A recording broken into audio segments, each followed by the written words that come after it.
Continuons donc avec l'exercice que nous avions effectué jusqu'à maintenant.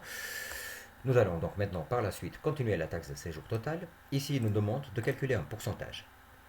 Je vous rappelle que ici, il nous est demandé aussi de pouvoir le montant, il doit être arrondi à l'entier pour le taxe de séjour total. Le calcul, il est très simple. Rappelez-vous que nous avons utilisé la formule arrondie.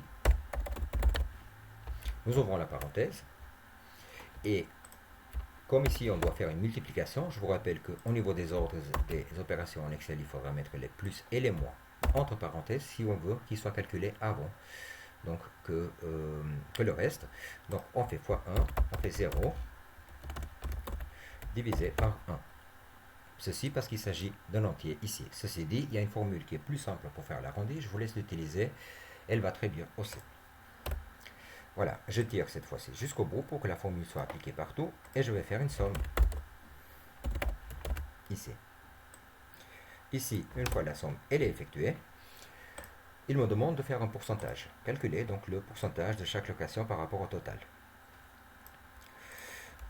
Par conséquent, je vous rappelle la logique qui est très simple pour faire les pourcentages.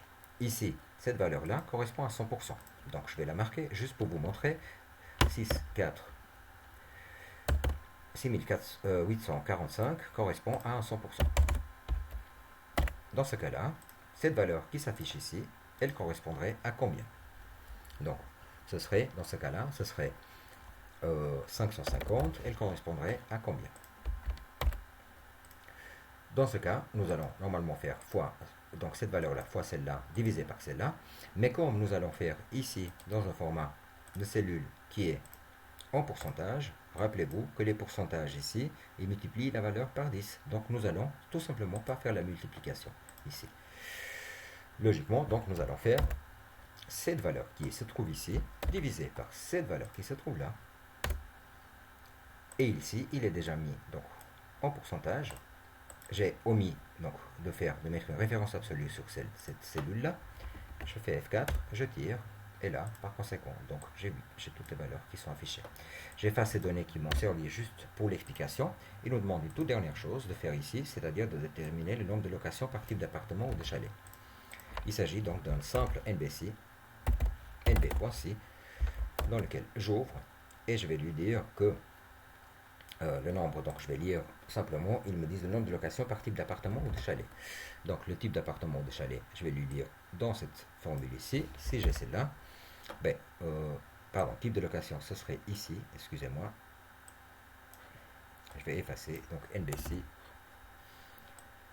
si celle-ci, elle est là, je vous rappelle que vous pouvez toujours utiliser le NB, la touche fixe, là, j'ai ma plage qui est donnée, et dans le critère serait donc forcément ce que j'ai dans la cellule qui est ici. Je tire jusqu'au bout et j'ai les valeurs qui sont affichées. Je continue maintenant avec la dernière feuille qui est celle de graphique. Dans le nombre de graphiques, le taux il nous dit simplement que le taux de remplissage des chalets doit être représenté en pourcentage à l'aide d'un graphique de type de barre horizontale. Il doit afficher le taux de remplissage et le nom des mois, le titre principal et le plus et les moins forts taux d'occupation qui doivent être mis en valeur par une autre couleur.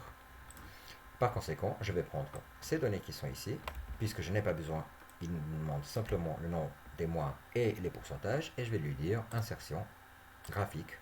Je vais prendre un graphique de type barre. Ici, j'ai mon graphique qui est posé.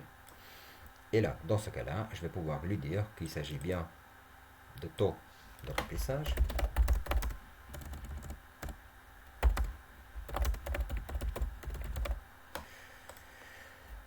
Et qu'une fois ceci étant fait, je peux très bien, là, je peux très bien lui dire par exemple que cette valeur en cliquant ici et cette valeur en cliquant ici, il sera donc encore une autre fois, vous voyez bien les petites points bleus qui apparaissent dans les extrémités. Donc là, vous leur faites simplement, vous le mettez en rouge, celui-là et celui-là. Je vous rappelle que pour pouvoir modifier cette partie-là, c'est extrêmement simple. Vous allez ici à droite et dans la graduation, vous pouvez décider que les options de l'axe, elles ne vont pas jusqu'à 120. Je vais ouvrir un peu pour voir, mais jusqu'à 100, 100. Donc je vous laisserai un tout petit peu mettre en ordre pour que votre graphique soit, vous pouvez le poser ici ou ici, c'est comme cela vous plaît, pour que votre graphique soit agréable à voir.